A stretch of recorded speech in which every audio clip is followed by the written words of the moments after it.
এই মুহূৰ্তত মোৰ সহযোগী ৰাজকুমাৰ হৰিজে এটা গুৰুত্বপূৰ্ণ স্থানত আছোঁ আৰু এটা বিশেষ বিষয় উত্থাপন কৰিব বিচাৰিছোঁ।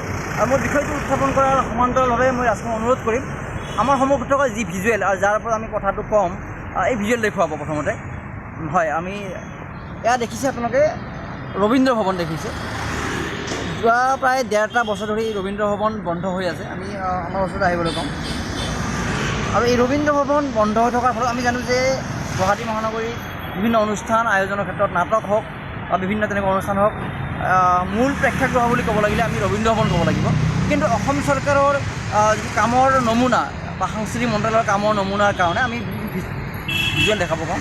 কামৰ নমুনাৰ কাৰণে এতিয়াও ৰবীন্দ্ৰ ভৱনৰ পুনৰ নিৰ্মাণ যি প্ৰক্ৰিয়া এতিয়া হৈ উঠা নাই আৰু ইয়াৰ ফলত যথেষ্ট বেমেজালিৰ সৃষ্টি হৈছে। কাৰণ আমি জানো যে ৰবীন্দ্ৰ ভৱন নহ'লে জিলা পুথিভঁৰাল আৰু কলাক্ষেত্ৰ ITM মাছখোৱা এইকেইটা হ'ল স্থান।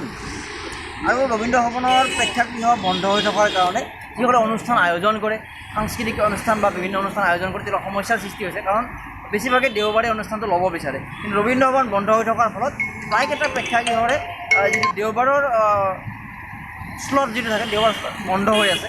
গতিকে অসম চৰকাৰে এই ক্ষেত্ৰত যথেষ্ট ভোকা পিছলা নীতি দেখুওৱা পৰিলক্ষিত হৈছে আৰু এয়া চিন্তাৰ কাৰণ। আমি আশা ৰাখিছোঁ অতি সোনকালে এই ৰবীন্দ্ৰ ভৱন মুকলি হৈ উঠিব আৰু মুকলি হৈ অনুষ্ঠান আয়োজনৰ ক্ষেত্ৰত। কাৰণ সংগঠনসমূহে বা অনুষ্ঠানসমূহে যিবিলাক অনুষ্ঠান আয়োজন কৰে, নাটক হওক বা অন্যান্য গীতৰ প্ৰতিযোগিতা হওক বা কিবা হওক, এইবিলাকৰ জৰিয়তে সমাজত এটা বাতাবৰণ সৃষ্টি হয়। কিন্তু ৰবীন্দ্ৰ ভৱন বন্ধ হৈ থকাৰ ফলত যথেষ্ট এটা প্ৰভাৱ পৰিছে।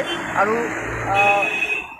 সাংস্কৃতিক অসম চৰকাৰৰ এটা অনুষ্ঠান এইদৰে ইমান দিন এটা লগাটো আজিকালিৰ প্ৰযুক্তিৰ দিনত আৰু এতিয়া কোনো পুনৰ নিৰ্মাণ নহয়, এইটো জাষ্ট এটা মেৰামতি কৰিছে বা এটা ৰিপেয়াৰিং কৰা বুলি ক'ব লাগিব, আধুনিকীকৰণ কৰিছে। গতিকে আধুনিকীকৰণৰ ক্ষেত্ৰত ইমান দিন লগাটো যথেষ্ট এটা চিন্তাৰ বিষয়। গতিকে অসম চৰকাৰৰ সাংস্কৃতিক মন্ত্ৰালয়ৰ এই হেমাহিক আচলতে আমি দোষাৰোপ কৰিব লাগিব। আৰু আমি আশা ৰাখিছোঁ সোনকালে তেওঁলোকৰ এই মেৰামতি কৰা, ৰিপেয়াৰিং, পুনৰ নিৰ্মাণ যিয়ে নকওক সোনকালে শেষ হওক আৰু ৰবীন্দ্ৰ ভৱন মুকলি হওক।